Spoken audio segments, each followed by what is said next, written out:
मैं उलमा से बार बार रिक्वेस्ट करूंगा कि यू आर लेट। ये सारा प्रोपेगेंडा आप 2010-11 में कर लेते ना तो शायद आपको कामयाबी होती, वो भी शायद है, क्योंकि अल्लाह की जब मदद साथ होती है तो फिर तो कोई कुछ नहीं कर सकता। मैं इस दावत की अगेंस्ट 1 रुपया नहीं किसी से चंदा ले रहा।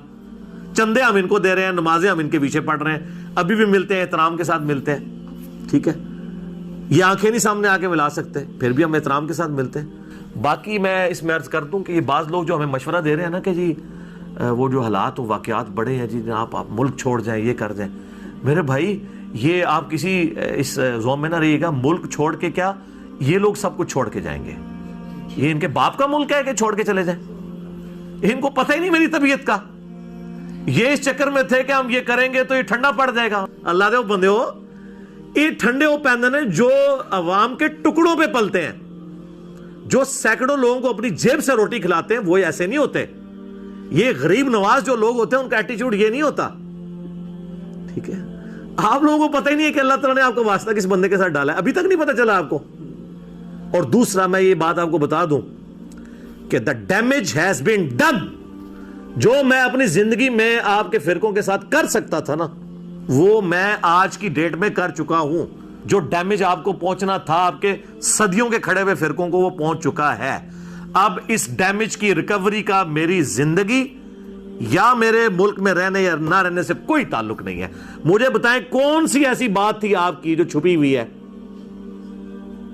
मैं चैलेंज करता हूं, आप कहेंगे ये अली को नहीं पता और ये बता ना दे कहीं को, कोई लेके आओ।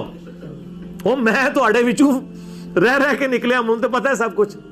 तो अब कौन सी ऐसी चीज है जो आपको डर है कि कहीं ये ना बता दे? सर हमने सब कुछ बता दिया। सबसे बड़ी बात बता दी कि आपने जो एक बादा ओढ़ा हुआ था ना अपने चेहरे के ऊपर, वो हमने उतार दिया।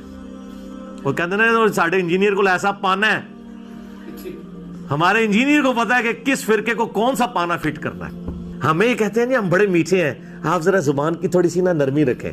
हम जुबान की बहुत नरमी कर रहे हैं। हम तो हजरत उमर वाली जुबान भी इस्तेमाल नहीं कर रहे, क्योंकि वो जुबान के साथ तलवार भी निकालते थे और कहते या रसूलल्लाह इजाजत दें। हम तो कहते हैं जनाब बस सिर्फ मरने से पहले है मुसलमान, कर ले इस पे गौर, किताबों का खुदा और है, बाबों का खुदा और ये मुकदमा इसी तरह लड़ा जाएगा मेरे भाई। ये मिन मिन करके नहीं मुकदमा लड़ा जाता। ये दुनिया में चेंज मिन मिन से नहीं आती है, ठीक है। ये चेंज आई है ना मैं वाबी ना मैं बाबी, मैं हूं मुस्लिम इल्मी किताबी। इसने दुनिया में चेंज लेके आए। तो हम ये आपको झंझोड़ रहे हैं कि मरने से पहले आप गौर कर लें, ठीक है।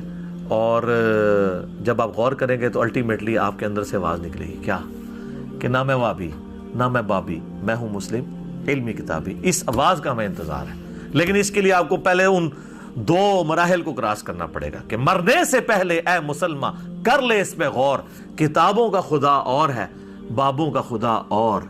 कहने को तो दी सबका इस्लाम है, लेकिन सूफी भी कहते हैं हम इस्लाम को फॉलो कर रहे हैं, सलफी भी कहते हैं, बरेलवी देवबंदी अहले हदीस शिया सब दावा करते हैं। कहने को तो आप कह लें, लेकिन कहने को तो दी सबका इस्लाम है, लेकिन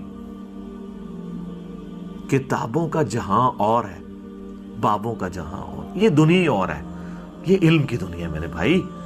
तो इल्म की दुनिया में और कोई सिक्का चलता है, उसको आप फॉलो करें। आप मेरे बारे में बेफिक्र रहिएगा कि मैं किसी के दबाव में या किसी डर की वजह से ये मुल्क छोड़ूं या मैं दीन इस्लाम की तबलीग छोड़ दूं और इन फिरकों को नंगा करना छोड़ दूं जिन्होंने इस्लाम का जनाजा निकाला है अपने ज़ोम में। ये तो आप कहानी ख़त्म। और दूसरा, ऑलरेडी मैं इतना कुछ कर चुका हूं कि अब मजीद ना भी हो, वो वीडियोस अपलोड होती रहे ना। मैंने 12 सालों में इतना बोला हूं। आप पुराने बुजुर्गों के बारे में सुनते थे ना जी, 60 साल की जिंदगी चाहिए उनकी किताबें पढ़ने के लिए। सर जो हमने 10 सालों में रिकॉर्ड करवा दिया ना, अल्लाह के फजल से आपको 60 साल से ज्यादा की जिंदगी चाहिए, ठीक है। अगर आप उस तरह की वर्किंग करनी शुरू करें कि इतनी वर्किंग करके किस तरह चीजें रिकॉर्ड हुई हैं अल्लाह के फजल से, तो हमें कोई ही नहीं है इस मामले में। अल्लाह से इनकी हिदायत के लिए दुआ करते हैं, अल्लाह की तरफ रुजू लाते हैं हम, और वो दुआ अपनी हिर्ज़े जान बनाए जिससे मैंने अपनी उस रिकॉर्डिंग का आगाज किया था। सूरतुल कहफ की आयत नंबर 10, असहाबे कहफ को अल्लाह ताला ने किस तरीके से इतनी बड़ी रोमन एम्पायर में 7 नौजवानों को अल्लाह ने कैसे बचाया, ठीक है जी। हम तो अल्हम्दुलिल्लाह मिलियंस में हैं, तो अल्लाह ताला हमारी हिफाजत करने वाला है। वो दुआ हिर्ज़े जान बनाए, रब्बना आतीना मिन लदुनका रहमा वहय्यि लना मिन अमरिना रशदा। ऐ रब हमारे हमें अपने पास से रहमत अता फरमा और हमारे इस मामले में, काम के मामले में आसानी का मामला फरमा दे। ये दुआ कमाल दुआ है। ठीक हो गया जी। अल्लाह ताला से दुआ है जो हक बात मैंने कही अल्लाह ताला हमारे दिलों में रासिख फरमाए।